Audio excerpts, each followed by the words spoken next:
So, before I get started into this, who actually has heard of Twitch? Right, and who would say they actually know what it is? Good, because I've started from the bottom and was quite worried that everyone would know what it is, and I've gone too easy on it. First of all, who am I, and why should you even listen to me?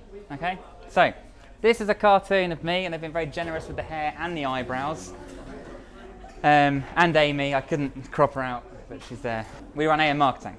We're a digital agency in Canterbury. We are a Google partner. We were selected last year on the Google Elevator Scheme, which is when they select some of the 30 up-and-coming agencies in the UK. And bear in mind, there are 33,000, so we like to talk about that quite a bit. We won an Amazon Award. We're a specialist in all forms of YouTube. Well, specifically YouTube is our specialism in video, and Twitch is mainly video. It's a nice natural segue into what we're talking about. I used to work on Marvel and Disney and helped launch Guardians of the Galaxy, the Star Wars Episode 7, Cinderella, a bunch of other stuff. Basically, a lot of techie, geeky things, which leads me nicely onto Twitch, because Twitch is techie and geeky. So, Twitch is fundamentally a live streaming platform. It is something that people use and they film themselves doing something. And you watch it and you're really entertained by it. Now, it's predominantly gaming. People that know about it already probably know about it because of video games. And I'll go into that in a little bit. That's why that's good, bad, and how it's changing. But we're going to talk about, define what it is, look at why it's in the news recently, look at a very, very short history of Twitch, and then just like what it is, how you can use it, and how it can actually be beneficial for your business, even if it has nothing to do with video games. It's always purple. Honestly, I've thought about doing this bright purple in the whole presentation, but the main thing is our social things are down here, so pay attention to these, and if you like what I'm saying, post about it on Twitter, Instagram, or Twitch. Yeah, see that? Natural. And then we'll go into more detail. So, Twitch news. You may have seen, very recently in the news, there is a streamer who plays video games, goes by the name of Ninja. Ninja very recently became the biggest streamer on Twitch, and he's got 10 million followers. And that is, well, it's massive, not by anyone's guessing imagination, but if you compare it to something like YouTube, where the biggest content creator is a guy called PewDiePie, who's in the news for completely different reasons, he's got 63 million. So Twitch is still some way behind where YouTube's at, but they're making huge, huge strides. It's not just gaming, as I've said. This guy here, he's hitchhiking across America and he's live streaming the entire thing on Twitch. So he's literally just hiking across America and he's constantly got a camera in his face. You can go on Twitch. I think it's tomorrow, maybe tomorrow. I'll find out. And literally watch this guy, and who knows what's going to happen. Well, I mean, that's the plan. He may have it pre-scripted as far as we know, but the point is, it's not video games. And later this year, Twitch recently struck a deal with the NFL where they're going to have 11 games exclusively on Twitch. So if you want to watch some of their NFL games, that's it. You can't watch them on TV. You have to go on Twitch. And interestingly, YouTube is starting to pay people to promote YouTube over Twitch. YouTube have their own sort of thing that's similar, live streaming, but well, it's not as good. I'm just going to say that right now. I think YouTube would probably agree with me. So very, very quick history. It started in 2011 from a website called Justin.tv. And Justin.tv was very similar. You just live stream, the people would watch you, but it wasn't for video games, it was for anything really. I mean, that was the description of the website. Stream yourself on the internet, people watch it. That's as complicated as it got. But then it very quickly steered towards video games. And then within 3 years, Amazon bought it for $970 million. We're 5 years old. Amazon haven't threatened to buy us for 970 yet. But we're getting there. Interestingly, YouTube actually tried to buy Twitch, and Google tried to buy Twitch, but the Competition Commission in the US said that they weren't allowed because they have too much dominance. And he tried to buy it for more money as well. So Amazon got quite a good deal. There are 2.2 million broadcasters, content creators, streamers, influencers, call them what you want, which again is minute compared to YouTube. 15 million daily users, one of which is me without fail. And like I said, they've struck deals with the NFL and NBA. And they have their own convention in America. So they have a convention purely for this website. Which, I mean, imagine, if YouTube did their own convention, it would be in the news every day. But these guys have been doing it for 4 years. So people say to me quite a lot, socially and professionally, why would somebody watch someone else play video games? Like, what's the point? And this is a comic that comes up on the internet quite a lot. And people compare it to sports. People could easily go out and play sports, but they choose to watch sports. Amy came up with a very good example earlier as well, and it actually compared it to something like Gogglebox, where people are quite happy to watch someone else watch TV, and the experience comes from watching their reaction as opposed to actually watching the show. I mean, it's getting a bit Inception here, but it's all about the community and the engagement and their commentary on something as opposed to the thing itself. And that's very much the way that Twitch has gone. So I would urge people to not think about, oh, why do they watch video games and why are they watching this content? I'd come back to you and say, you can see how out of date I am. I said, why do people send Snapchats? That's not what the kids say. You send snaps. Like, Snapchats is...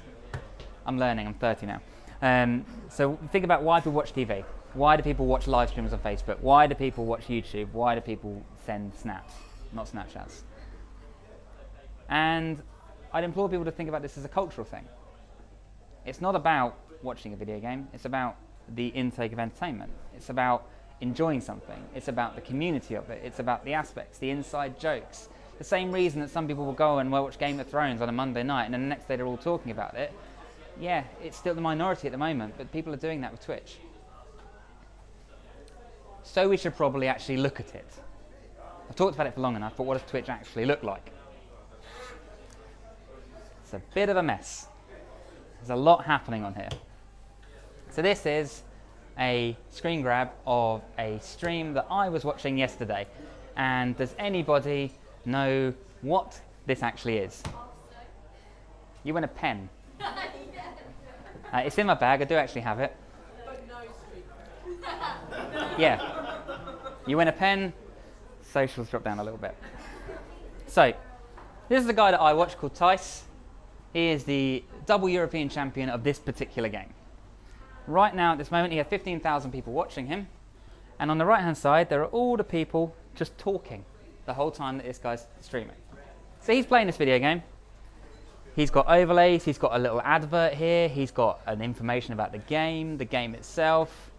He's got people that have subscribed and donated. I'll get to that in a minute. And on the left-hand side, there's kind of like a channel list. So these are the people that I watch. Don't judge me. It's pretty much all Hearthstone. And you flick between those like TV channels. And that's the way to think about it. It is a live stream that people will watch constantly. You don't log in and reset the channel. You jump in, and whatever's on at that time, that's what you watch. And obviously, it's got the things you'd expect. You can go full screen, you can go into cinema mode, you can change the aspect ratio, all things that people have become accustomed to of online media. But I just wanted to quickly mention, as much as we're seeing the webcam of this guy Tice here, and we just see his face, who we know is actually there. It's become a very common thing that streamers will show their faces.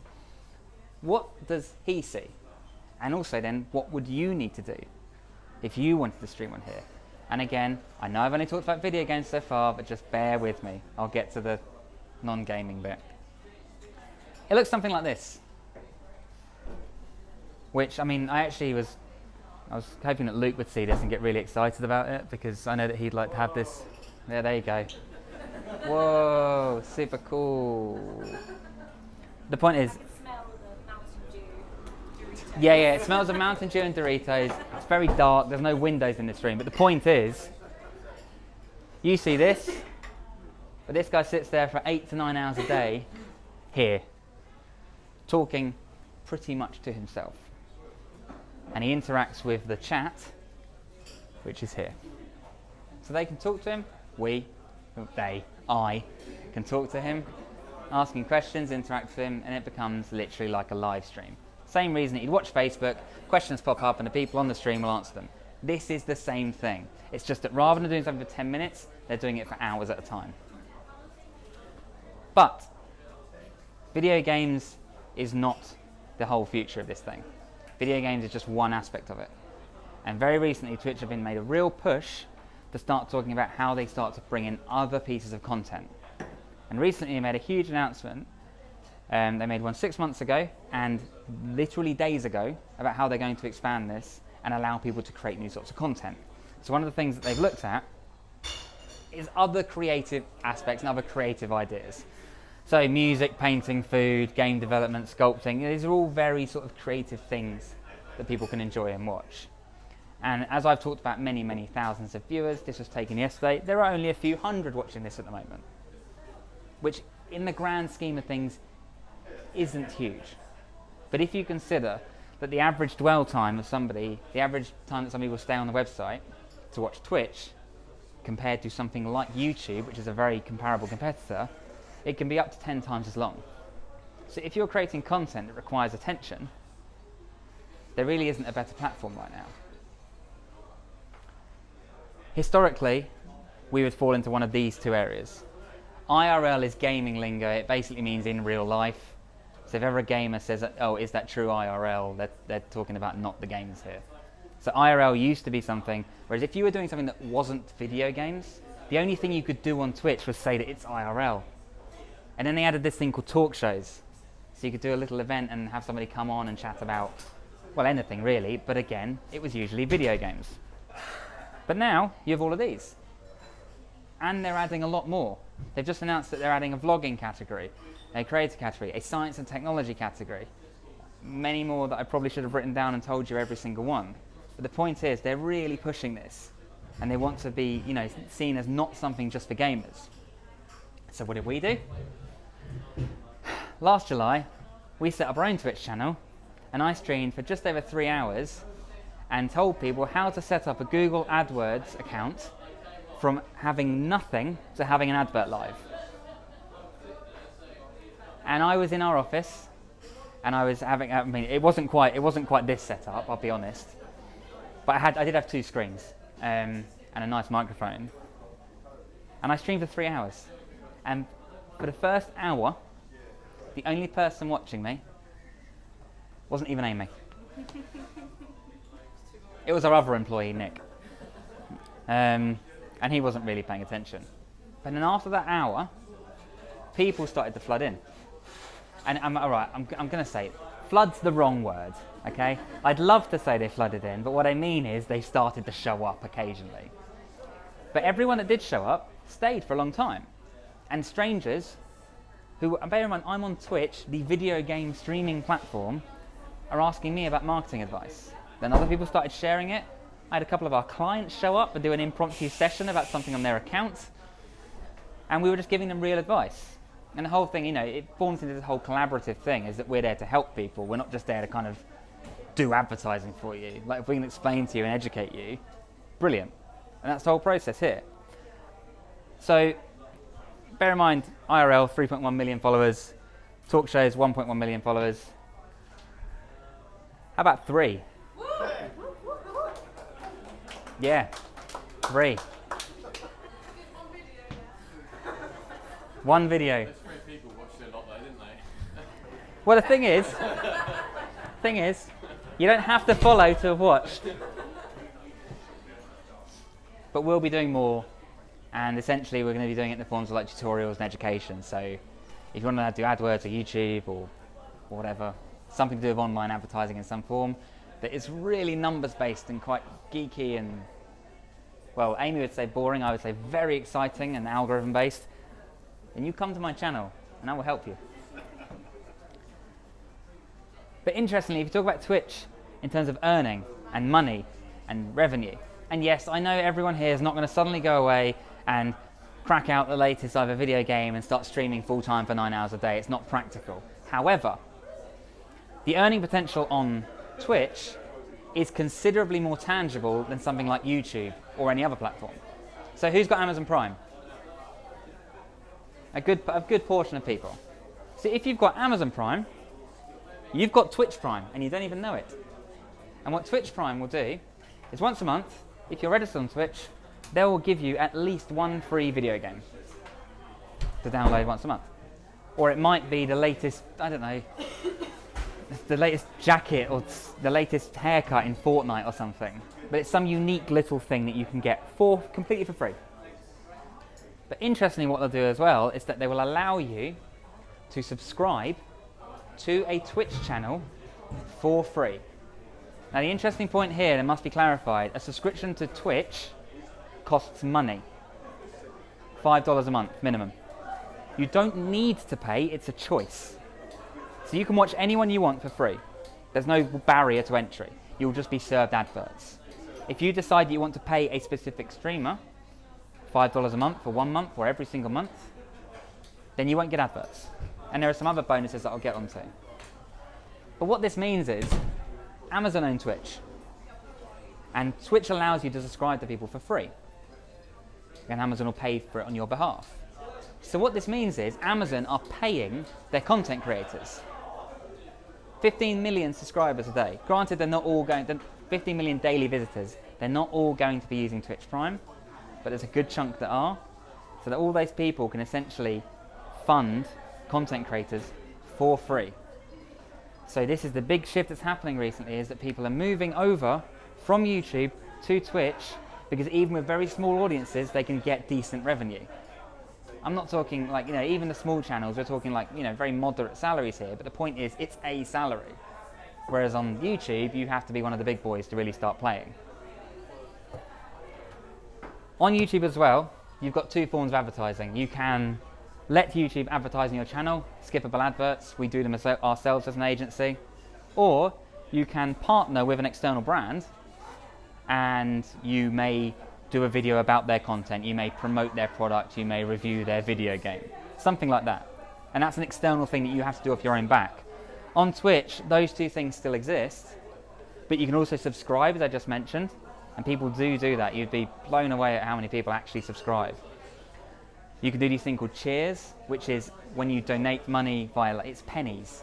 What happens is, you say, I want to donate like 50p to this person, and then when they're streaming, a little bit of music plays, little thing pops up, and then they will acknowledge you and say, oh, thanks for donating.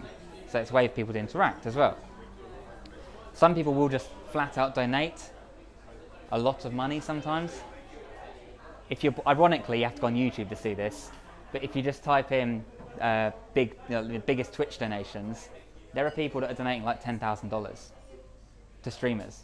So they're playing a video game, and then someone out of nowhere just goes, yeah, I like that, here's 10k. And this happens a lot. Sometimes good, sometimes bad. But there's all these other things you can do.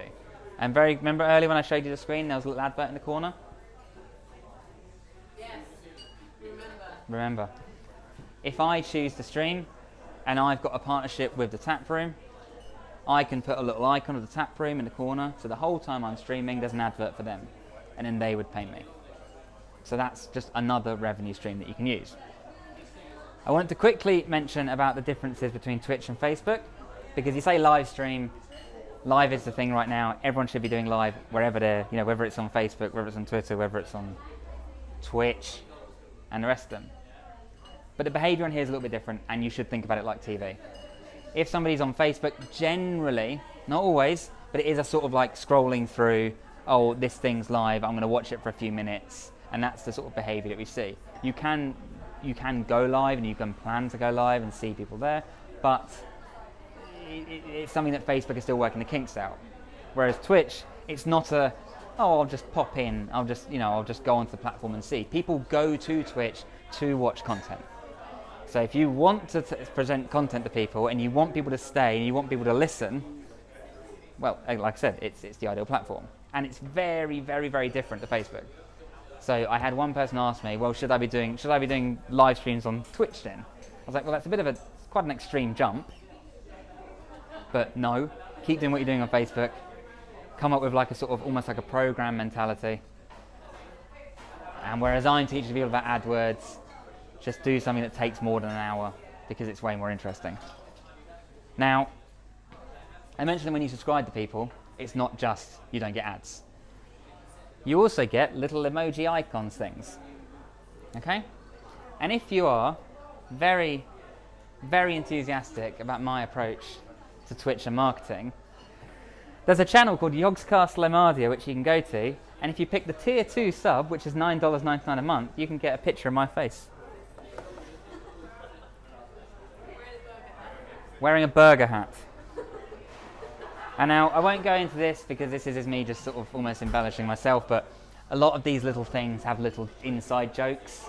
So the chat on the right-hand side can often seem like gobbledygook, but people are using these to say entire things. Just as one very quick example, this little icon here, it's referred to in groups as kappa.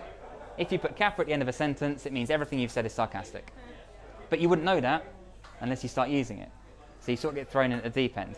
Unfortunately, the community that use this one of me has started using this to basically say that the person's acting like an idiot.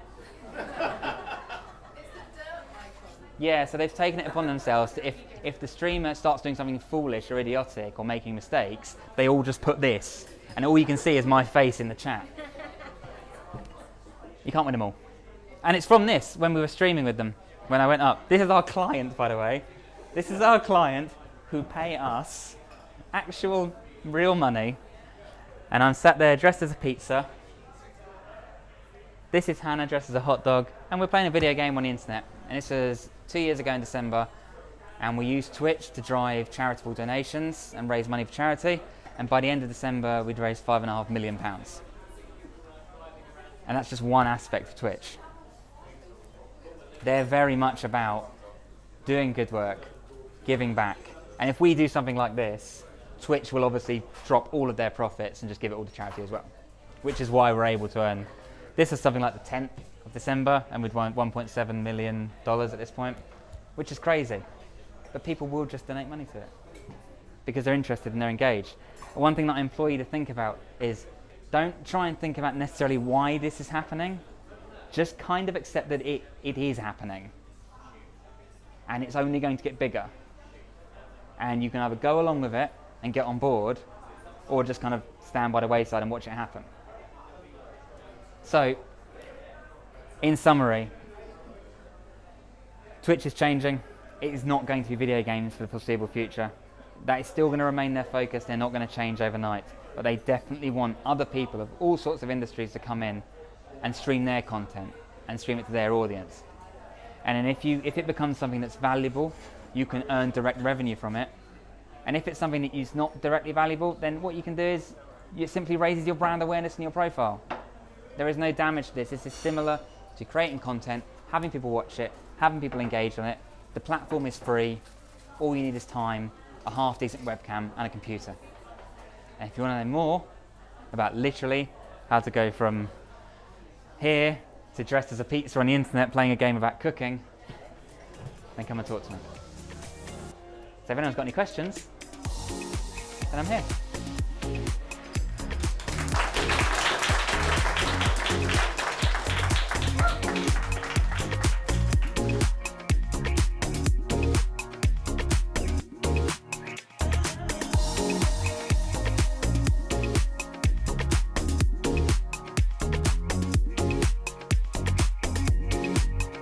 So it's a slight segue from the Twitch presentation, because if you told most of our demographic of over 50s what Twitch was, they would think you're absolutely crazy.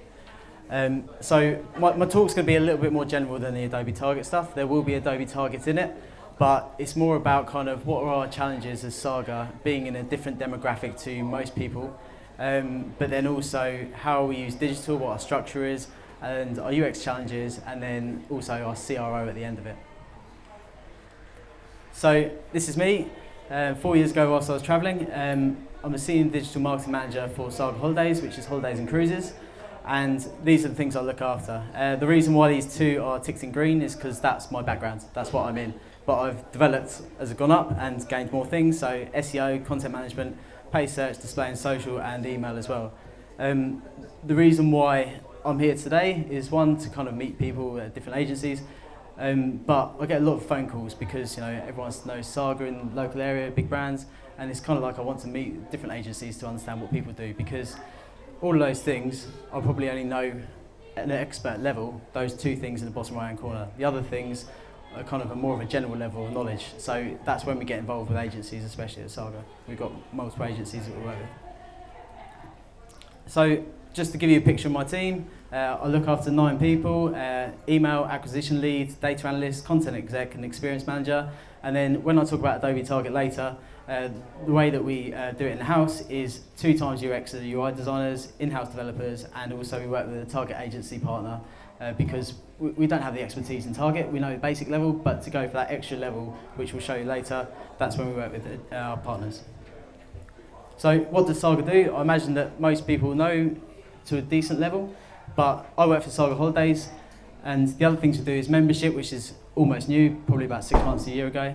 Holidays, insurance, money, care, health, and magazine. And all those have a different average age group.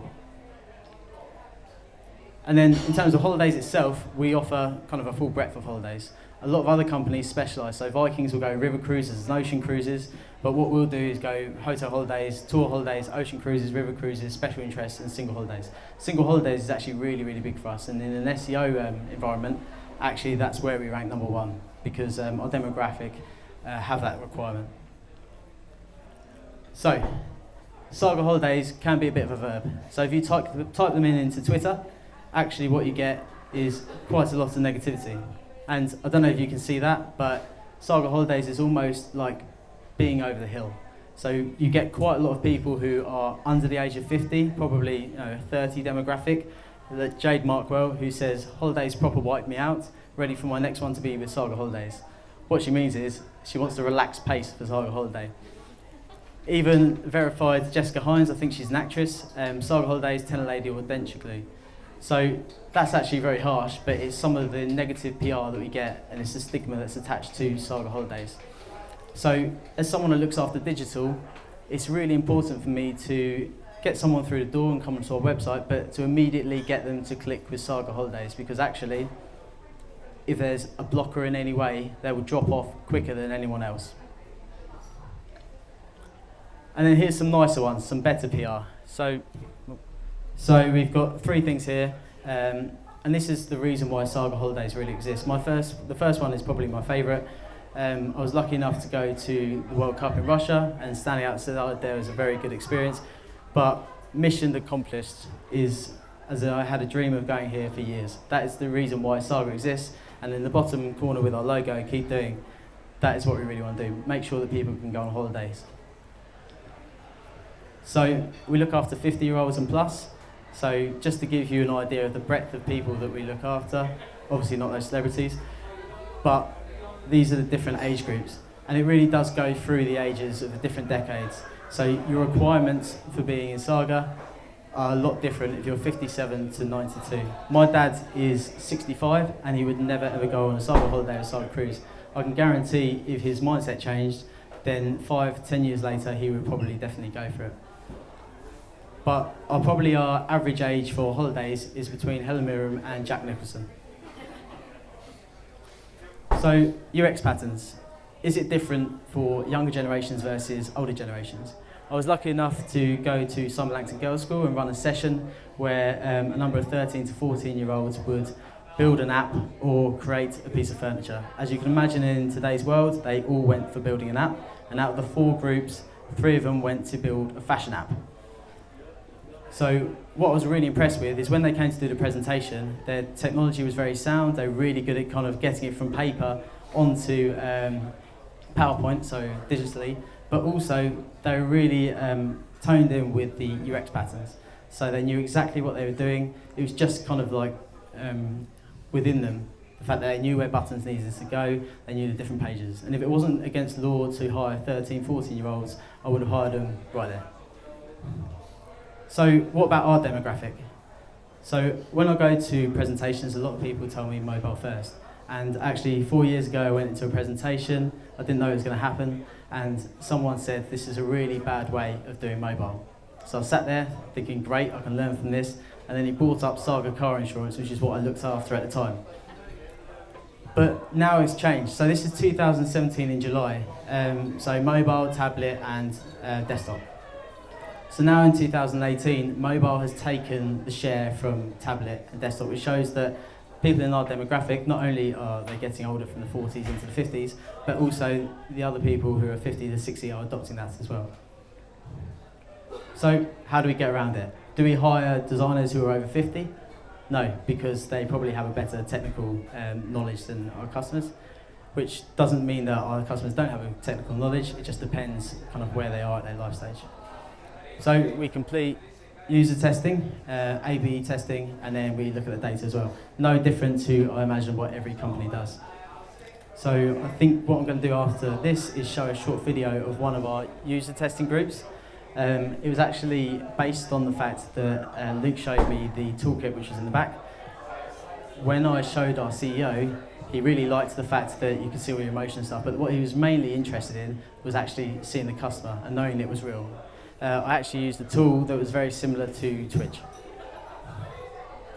So as you can see, this lady here in the top right is going through our homepage. She's typing in through our search, going to Croatia. And this is something that you see that you would never ever have thought is actually happening.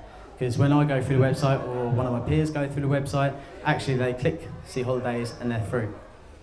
What she did is she went through all the filters, selected an airport, very, very slowly.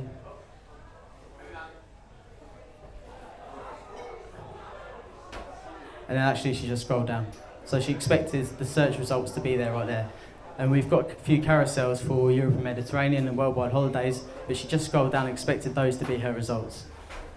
I never would have thought of that happening without user testing, but it could have just been an anomaly, but we needed to make the UX much, much clearer, so it was almost like we were hand holding her to make sure that she is clicking that button.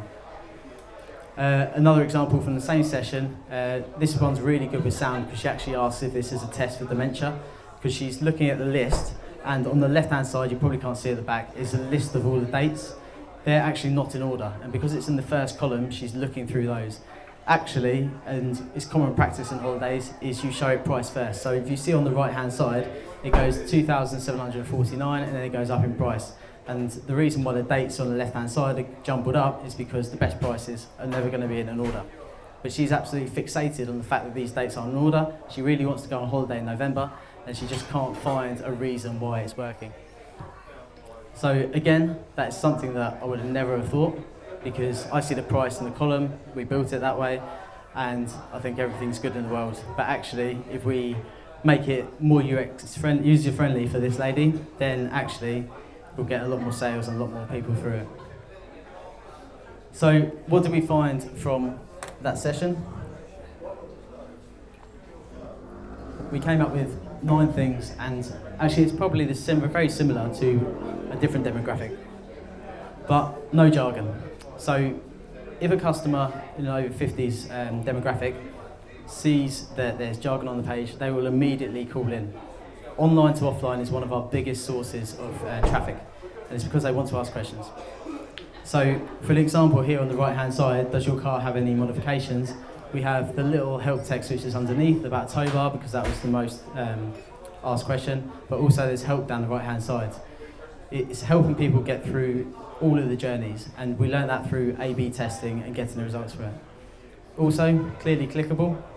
So this is actually something that the guys in car insurance need to improve on, because if you see in the bottom right hand side where it says using your car and your cover, actually we changed that because building it into accordions made it into a bite-sized chunk that our audience handled a lot better, because they know where they are in the journey. They're going through probably 40 questions for insurance, and then clicking on the next button and the next accordion opens out. What we found is as soon as someone got a validation, they would just click anywhere. So start clicking using your car, they start clicking your cover. The other thing is when something is clearly clickable, make sure they know where they're going to. That is just basic UX for any demographic, but in particular our over 50 range. What it used to be was be inspired, you don't know where you're going. But for see new holidays or find out more, discover more, it's much more linked up to the header or the title, whatever the call to action is underneath. Other things is security. So this was the one that I added today because actually we had something similar to that image yesterday or the day before, where if someone went onto our site because the certificate wasn't updated, then that image was showing. We had it from 5 o'clock to 9 o'clock the next morning. Should have been fixed a lot quicker. But the point is that over 50 demographic actually will take that straight away as a negative. I think someone like us, someone in a younger demographic would actually probably be okay with that, would take the risk. A lot of us probably use pirate movie sites and you get a similar risk. But as soon as someone in our demographic sees that, they'll drop off. And actually we lost 40% of our unique visitors on that day for that reason. Simple navigation is key. If someone's going through a journey, we have almost 1,000 products. What we've found is if a customer can't get back to their journey, then they'll drop off. Of the user testing that we did, no one actually found their holiday again in exactly the same way. There's multiple, probably 5 or 6 different ways that you can go and find a holiday, but no one repeated the journey. So there's an example of how we use Adobe Target later to rectify that. Always accessible CTAs where possible. So the reason for that, I've got it on the right hand side, is obviously on the home page you can't always have the CTA showing, even when you're scrolling, but on a product page, for example, where there is only one call to action, what we've done, and I'll show you in a second, is to make sure that that main call to action is always there for the customer so they can't get lost in all the information. Flat design and less icons, which we've pretty much done. We found that if an icon doesn't really make sense, which is probably again a general UX thing, then customers won't understand what it is and they won't click through. A good example is on the right hand side where the moon looks like nights, that's fine, but actually the blob of the person can be a bit more subjective. And then personalisation. So in the user testing that we did, we've got previously viewed holidays, and actually a lady said to us, how did you manage to get the data from the brochure I was looking at?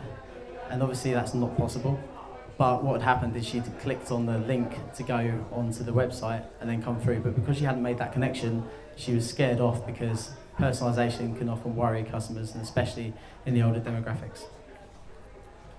And then I think this is the final one, independent reviews and comparisons are really, really key. So this is one we did in car insurance that you can click compare with and you can change the insurer. And that goes up to 9 insurers. So we found that on the premium page, increased conversion. That was again A/B tested. And then reviews, really, really important for holidays. Again, exactly the same across all ages, but in particular, an over 50 market wants to know if their demographic have gone through to that holiday, what's the benefit? So our tools, and getting onto Adobe Target. So we use the majority of the Adobe suite, Target, Campaign, Analytics. We just started sending out trigger emails through Adobe Campaign. Target we've used for probably about 2 to 3 years. We used Maximizer before that, and then Analytics ties them all together.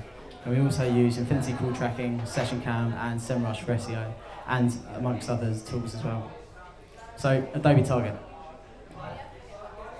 The main 3 tests that we do are A/B split, bread and butter, targeting and personalisation, and then just bodge jobs as well. Working for a big organisation, you have a lot of IT support, but actually they're all kind of tied up in other things, big projects. At the minute I've probably got a 2-month freeze, so we use Adobe Target in order to get through that. Sometimes it works, sometimes it breaks things, but being on top of that in Adobe Target is the way to go. So this is a video of one of the tests that we did. You might not be able to see the mouse, but I'll be able to talk through it. So this is the control of our product page, and what you can see is you've got the highlight images there.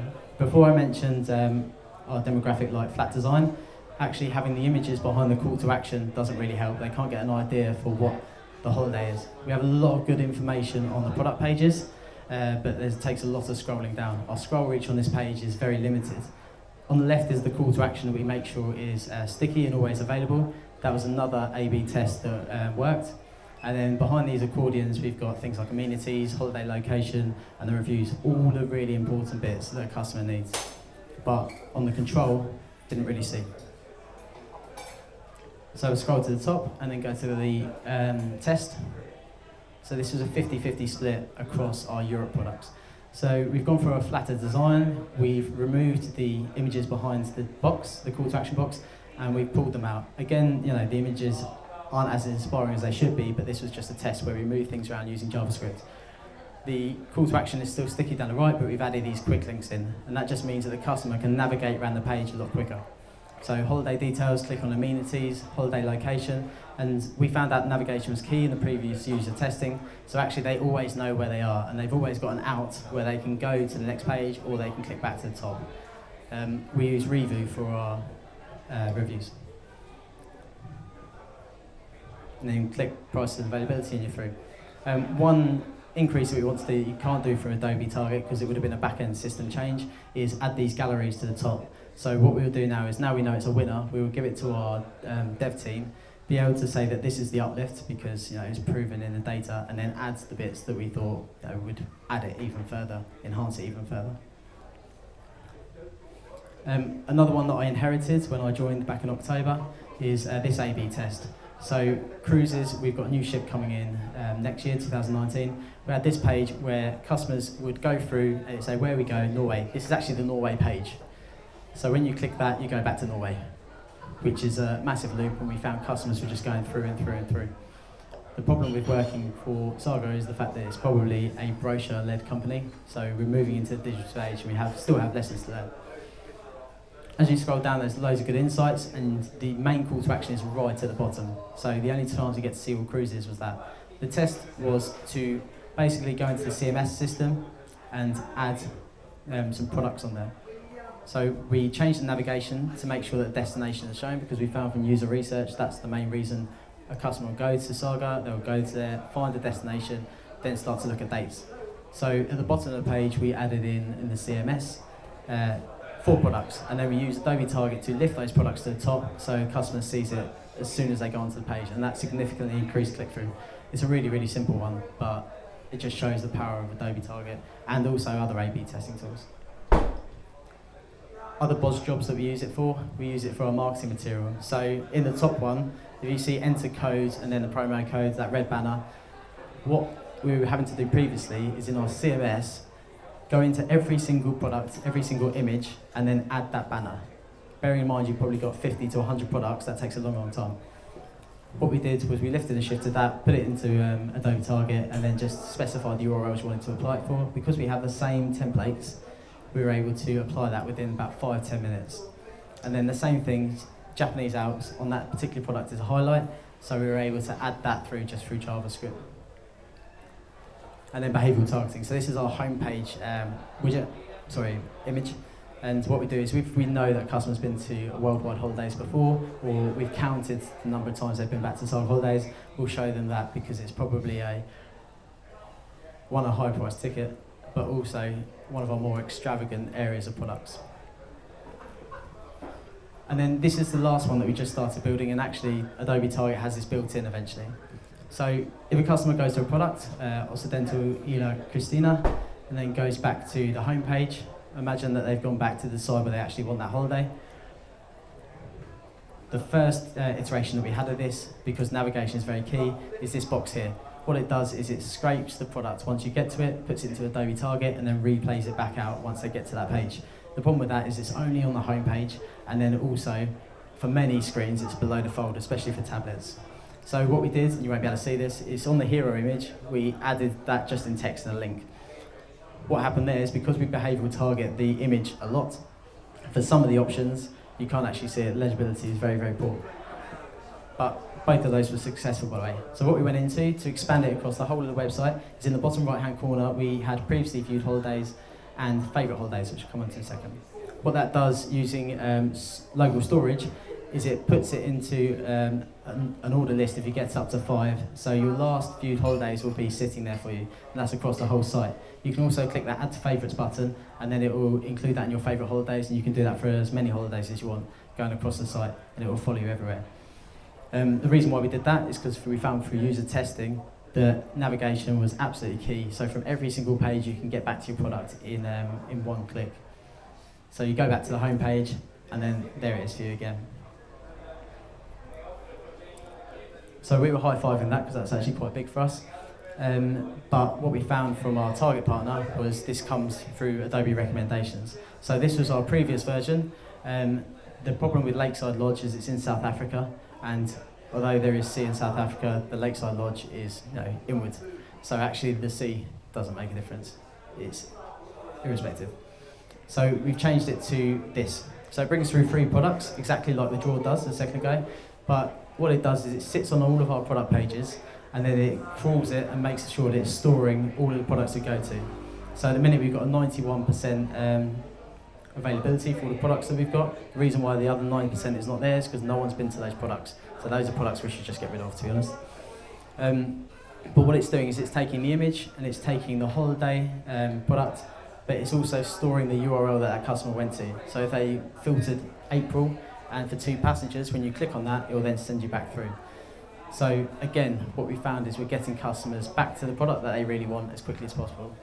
Through data, what we found is a customer's journey when they really want to purchase is actually very linear. So they go around a lot, they'll look at loads of different holidays, but when they know which holiday they want, they'll come homepage or product page and then just go straight through to checkout and then buy. So giving them the option to get back to those products a lot easier, makes a lot of difference for us. And then other options for that, so currently on every single destination page we have, we manually input all the top holidays. So 4 times about 50 is a lot of products, and also they get very much out of date. So what we're going to do with recommendations is crawl all of them, filter by Spain or Croatia or whichever product it is, and then replay that back to customer, making it a lot more dynamic. So those are some very simple things that Saga are doing using Adobe Target. I hope you've enjoyed it. Thank you very much.